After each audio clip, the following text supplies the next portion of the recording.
સાધુ તોરો મિત્રો એ લોકો જમે છે. આપ જોઈ શકો છો વિડીયોના માધ્યમથી મિત્રો.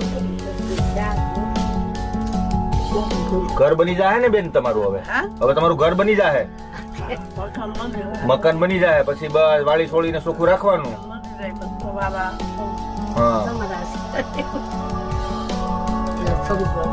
અત્યારે આપણે ગુજરાતની અંદર 70 કરતાં વધારે આમ તો સેલો પરિવાર મળી, આ પરિવાર મળીને 78 જેટલા પરિવાર છે કે જે આપણે દર મહિને આપણા તરફથી રાશન કીટ જતું હોય છે. અને દર મહિને હું પોતે જ અમે બંને ભાઈઓ જતા હોય છે.